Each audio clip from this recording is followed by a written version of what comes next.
Que é onde... Eu tô tentando achar a passarela, na verdade. Pra ver se é Mas eu acho que a passarela ele passa, eu acho a passarela.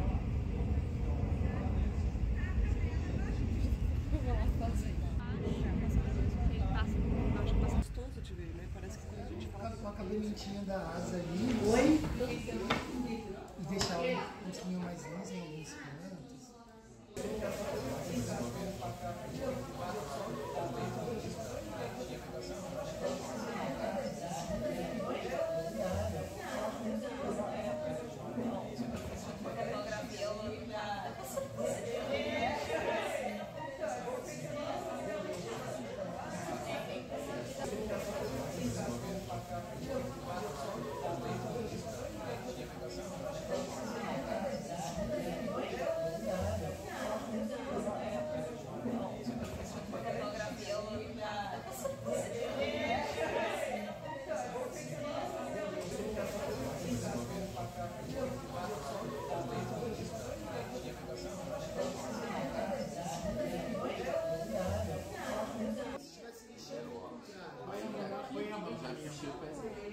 Ó, aqui ó, na ferramenta. Eu tô vendo. Tá? Aí ele vai lá. Legal. Aí, tá. Aí faz o legal. Primeiro marca e depois bate, ou bate e depois marca? Eu acho que tira mesmo um pouco, né? Pra despassar. Também uma sorte. Porque aí, se você coloca a placa sobre a placa, corre o risco mesmo. Evita esse risco aí, cara. Desse tamanho.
Meu nome é Rogério Ratão, sou escultor e ceramista cego, professor artista.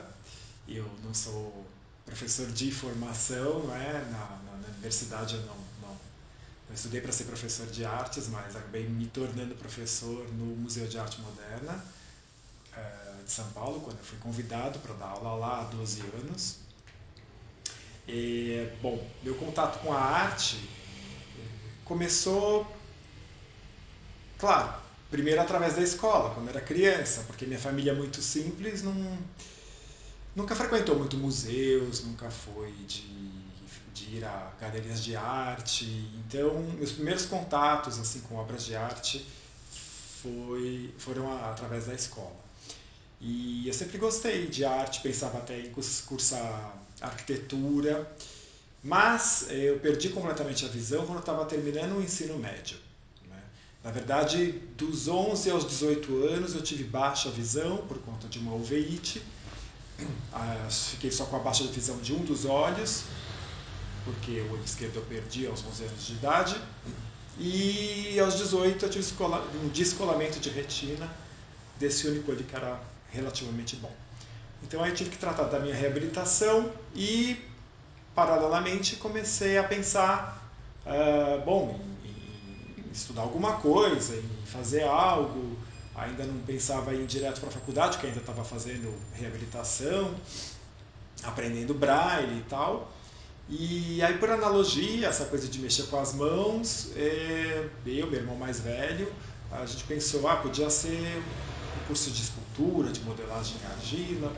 Foi quando a gente encontrou o meu primeiro professor, o Ángel San Martín, um professor, um artista plástico chileno, que já faleceu, mas era radicado aqui no Brasil, que concordou em me dar aula no ateliê dele, e eu estudei lá durante 4 anos. E aí fui também estudando História da Arte e depois estudei vários ateliês de cerâmica, né, para aprender a técnica do torno. E aí foi meu contato. E aí para desenvolver essa atividade de modelagem, eu tive que desenvolver muito o sentido tátil não só das minhas mãos, mas do meu corpo todo. Na verdade, toda pessoa cega tem que desenvolver isso para as questões assim, para o seu dia a dia, né? Para você se achar dentro do espaço. Então, você precisa estar muito atento a todos os sinais que o seu corpo te dá. Toda a sua pele te dá algum sinal para te dizer assim, para te ajudar numa relação de espaço do seu corpo com o ambiente que você está frequentando, com o trabalho que você está executando. E eu tive que conseguir aprimorar isso ali no curso e focar todos esses sinais que o corpo me dá para fazer uma única tarefa, que é ali de trabalhar na escultura, né, na modelagem. Então, assim, eu tenho que estar muito atento à minha postura, se a peça está centralizada em relação ao meu tórax, né? Se eu quero trabalhar com simetria, se eu trabalho com as duas mãos ao mesmo tempo, quando eu quero dar o mesmo tipo de acabamento, eu movimento a peça e não o meu corpo, mas o gesto é mais ou menos o mesmo. Então é toda uma coisa muito tátil que me auxilia a fazer o meu trabalho. E claro, com um mínimo de noção de anatomia, no caso de fazer uma escultura figurativa, né? E auxílio de ferramentas, e usando o meu próprio corpo como referência anatômica, e também para unidades de medida, né? Eu uso muito meus dedos, minha mão como unidade de medida. Desde a Grécia Antiga a gente usa, né, se usa a cabeça como unidade de medida, e assim eu fui aprimorando as técnicas de modelagem e fui. Fiz minha primeira exposição em 1995 no Centro Cultural São Paulo. Eram esculturas em bronze, a exposição chamada O Olho Interior. Depois fiz, 4 anos depois, outra no Centro Cultural São Paulo, chamada Formas de um Choro. Gosto muito de música clássica, não toco instrumento nenhum, mas frequento salas de concerto, e aí eu escolhi uma peça da Vila Lobos para fazer ali as musicistas executando aquela peça, que era o Choro de Câmara número 7. Como eu falei, eu estudei em outros ateliês de cerâmica para aprender a técnica do torno, e aí também a partir do torno eu não fiz só peças utilitárias, mas eu constantemente uso o torno para criar volumes, estruturas, que depois, com algumas interferências, eu transformo os cilindros em esculturas, né? Criando mais espaços cheios e ocos, efeitos de luz e sombra, dando mais tridimensionalidade à peça, né? E eu tenho usado bastante isso. Eu digo que o meu corpo é meu gabarito e o torno é onde eu encontro o centro das coisas, né? Porque para trabalhar com barro no torno, você usa a força centrípeta, e aí você precisa centrar o barro. Se ele não estiver muito centrado, você não levanta nada, né? A argila fica na sua mão. Então ali você consegue fazer coisas absolutamente redondas, né? E aí eu fui adaptando essa técnica do torno para outras... para a criação de peças diversas, não só como peças utilitárias, tigelas, pratos, vasos, mas principalmente para a escultura.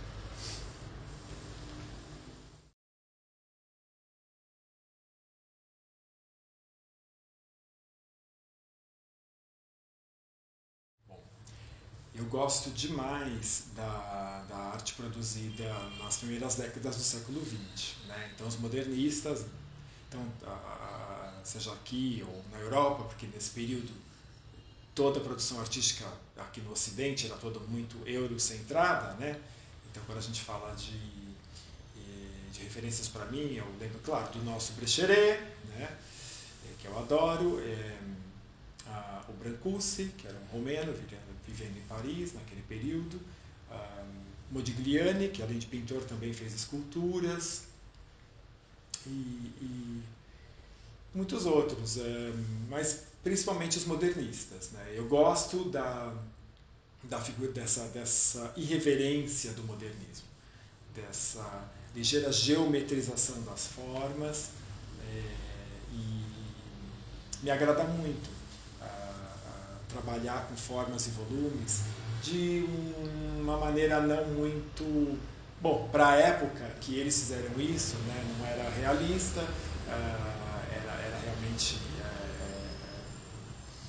uma criação buscando algumas essências das formas, né, e que para a época era inusitado, né, então não é uma mera cópia, mas você acaba ganhando liberdade para trabalhar as formas e volumes de maneira mais à sua vontade mesmo, não é uma reprodução de uma figura real. Então, eu gosto dessa liberdade. Né? E os temas dos meus trabalhos acabam, às vezes, geralmente eles acontecem depois de uma ou duas peças feitas. Às vezes, claro, teve a série das formas de um choro, que eu já sabia que ia fazer as musicistas, mas quando eu comecei, por exemplo, a série Devaneios, que eu tenho cabeças, que eu criei no torno, na verdade eu estava fazendo seixos, e de repente quando eu peguei uma daquelas peças, eu falei, nossa, isso podia ser uma cabeça, ela podia ter um suporte, e ela está solta, e ela está sonhando acordada, ela está devaneando, então daí eu criei a série Devaneios, e assim vai, né? Quando eu entrei em contato com linóleo pela primeira vez, eu fazendo um curso no MAM, no Museu de Arte Moderna, que chamava Desenho Cego, que a gente trabalhava em alto e baixo relevo em matrizes de madeira e isopor, para depois entintar e imprimir. Né? E a gente tentava trabalhar, mesmo quem enxergava, tentava trabalhar com os olhos vendados. Né? E lá eu entrei em contato com o linóleo, que é assim, o universo da gravura, nunca foi assim... Eu conhecia as gravuras, mas nunca muito o ateliê de gravura. E uma das professoras gravuristas, a Leia Mira Brander, me falou do linóleo e eu fui atrás, de repente eu cortei pedaços geométricos desse linóleo e quis usar como carimbo. E aí eu fui brincando com monotipia, mas não com a cor, mas com a forma. E aí foi que eu criei os geotipos, como se fossem pratos, né? Que eu fiz discos de argila no torno, que depois eu coloquei em cima de uma espuma. Aí, com o linóleo, eu fiz uma composição muito simples, de formas geométricas, e depois com um molde de madeira apertei aquilo em cima da espuma, e aí as abas levantaram e a forma ficou. Então a monotipia acaba sendo na forma e não na cor. Então, assim, as minhas inspirações são muito mesmo desses artistas da primeira metade do século XX.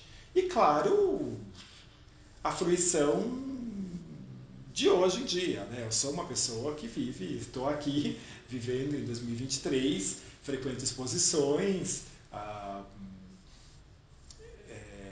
Claro, dependo muito da audiodescrição e também da descrição do meu irmão, que é um apaixonado por arte, apesar de administrador de empresas, mas é com quem eu frequento muitas galerias e museus, e é com ele que eu viajo bastante, também para visitar museus fora.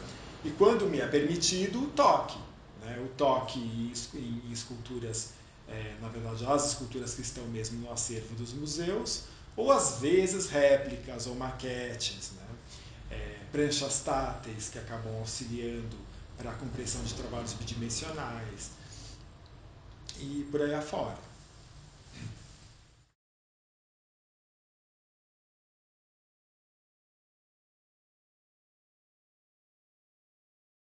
Bom, então falando das minhas diversas séries, repare que a cegueira nunca entrou como tema das minhas séries.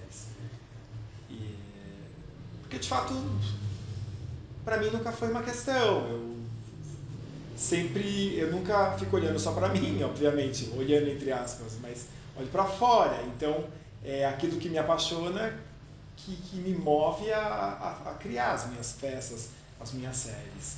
E a questão da cegueira, para mim, às vezes eu, por exemplo, tento participar de um salão, né? E ali eu não coloco necessariamente que eu sou cego. Ou, porque, sei lá, às vezes eu achei, já teve momentos que eu achei que a minha peça tinha que falar por si, né?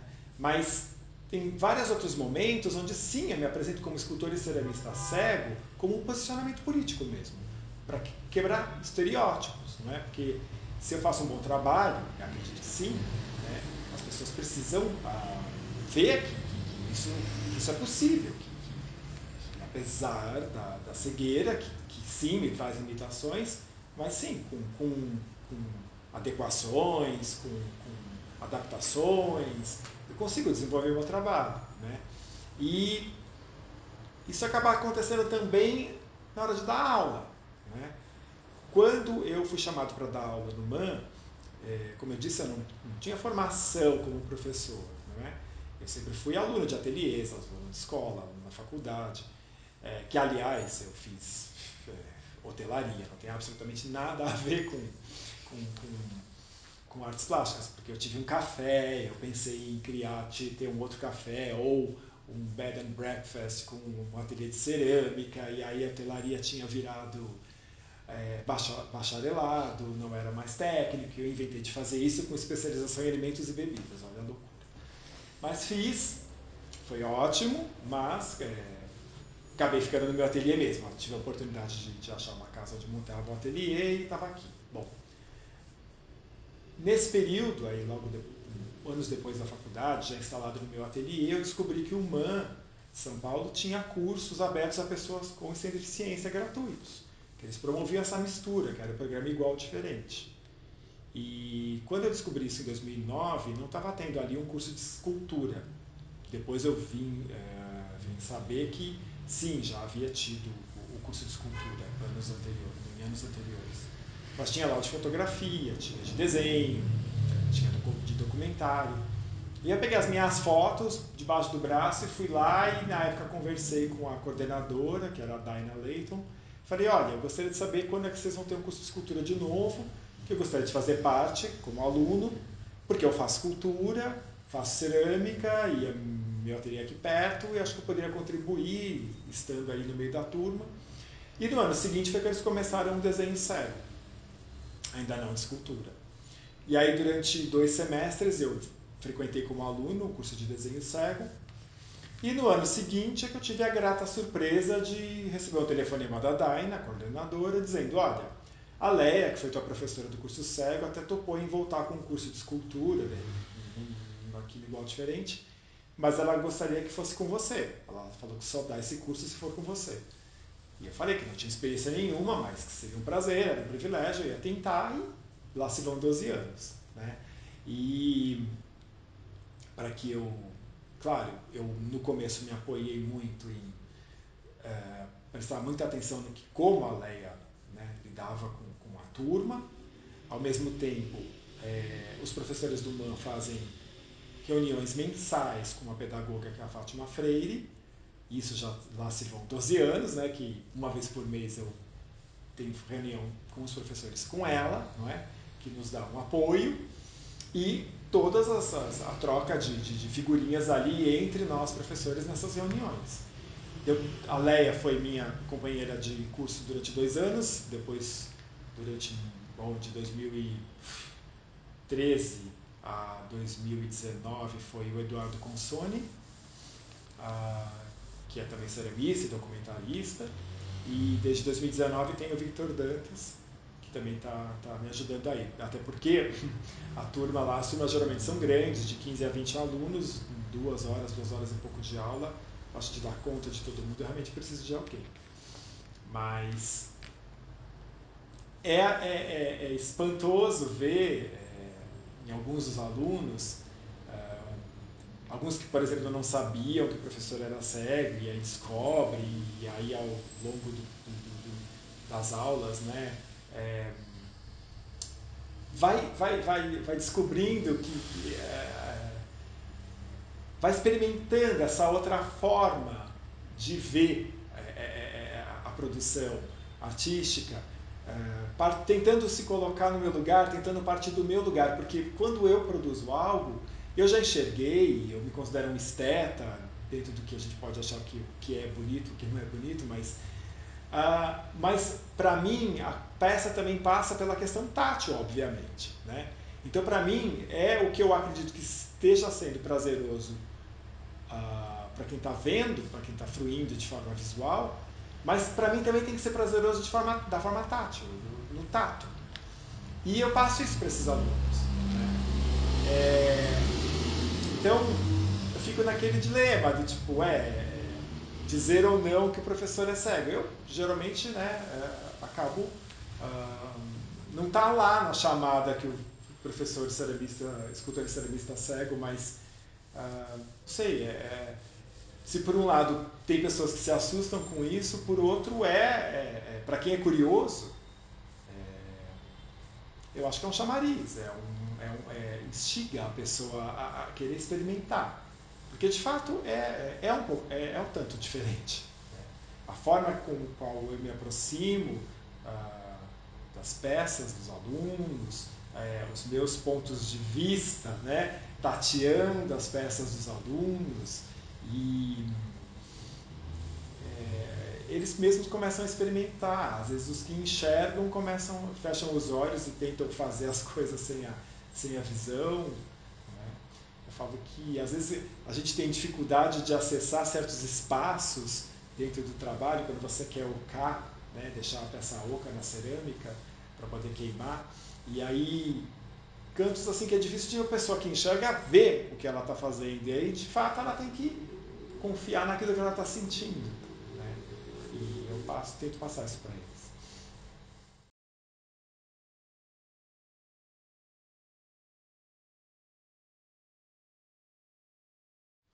Como eu já comentei, esse programa Igual Diferente, a gente tenta misturar pessoas com diferentes limitações, porque a gente diz que todo mundo tem alguma limitação. Algumas têm mais, outras menos. Então, por exemplo, eu tenho a cegueira, né? E, sei lá, alguém é tímido, alguém é menos habilidoso com as mãos, ou se acha menos habilidoso com as mãos. E lá a gente mistura pessoas com e sem deficiência, e, por exemplo, nessa turma deste semestre agora, primeiro semestre de 2023, a gente tem lá pessoas que enxergam, que a princípio não tem nenhum problema motor, e temos lá pessoas que são cegas, tem um aluno e um aluno cego, temos quatro que são surdo-cegos. Alguns ainda têm um pouco de audição, tem um deles que não tem nada, né? Ele já nasceu surdo e depois perdeu a visão. E aí a comunicação com esses alunos, alunas, passa pelas intérpretes que acompanham essas pessoas. E aí, ou bem elas estão falando mais alto no ouvido daqueles que ouvem ainda um pouco, ou usam as libra tátil, né? Fazendo sinais de libras na mão. E tem até uma das alunas que põe a mão no meu rosto para sentir a vibração e o movimento do meu maxilar e saber o que eu estou dizendo, né? E ela fica até, às vezes, constrangida, porque como a gente está trabalhando com argila, às vezes ela está com a mão suja, eu falo, não, pode pôr a mão, não tem problema nenhum. E até brinco que outro dia eu chego em casa, né, falam para mim, tua camisa está com um pouco de argila. Eu falo, bom, é porque hoje a conversa foi intensa. Mas, claro que isso, dentro de um grupo, aí você está falando aí de 15 alunos, interfere um pouco no ritmo, né, da produção. Como todo mundo ali está caminhando no seu tempo, né, porque é um ateliê livre, não é? A gente procura que os alunos aprendam pelo menos 3 técnicas básicas de modelagem, né, que é o trabalhar a peça a partir de um bloco e depois ocar, cortar yoká para poder ir para o forno, ou trabalhar usando rolinhos de argila, ou trabalhar com placas de argila. Então, mas a gente não define temas, as pessoas modelam aquilo que elas têm vontade de modelar. E claro, que uns têm mais ou menos aptidão, mais ou menos experiência com argila, então a coisa caminha junto, mas não exatamente igual. E aí a gente precisa ter assim uma compreensão muito grande todos os alunos, assim, no sentido de que cada um tem o seu tempo, pode ser que nessa aula eu não consiga dar muita atenção para um, mas aí vou sim tentar recuperar esse tempo na próxima aula, e assim vamos. Agora, o que também é interessante é que a gente acaba criando um ambiente muito colaborativo, sabe? Assim, os alunos acabam uns ajudando os outros, né? E as intérpretes acabam entrando no clima da turma, né? Então a gente tenta envolver todo mundo nesse mesmo propósito de produzir a arte da forma mais fluida possível. Então o ambiente realmente fica muito descontraído, alegre, não tem... nunca tive grandes questões, assim, problemas no trato de convivência, né, entre os membros da turma, porque de fato eu, Vitor, os outros professores que já trabalharam comigo, a gente sempre tenta levar esse clima de ser solidário e aprender uns com os outros. E também a gente também instiga para que uns observem muito o trabalho dos outros, sabe?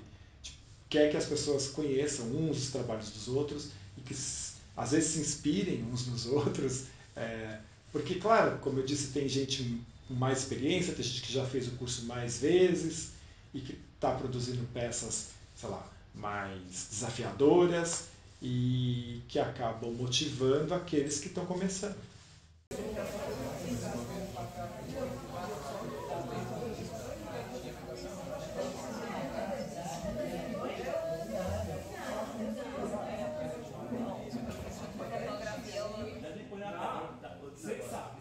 Tá bom. Oi, vamos lá. Deixa o seu caminho. O seu é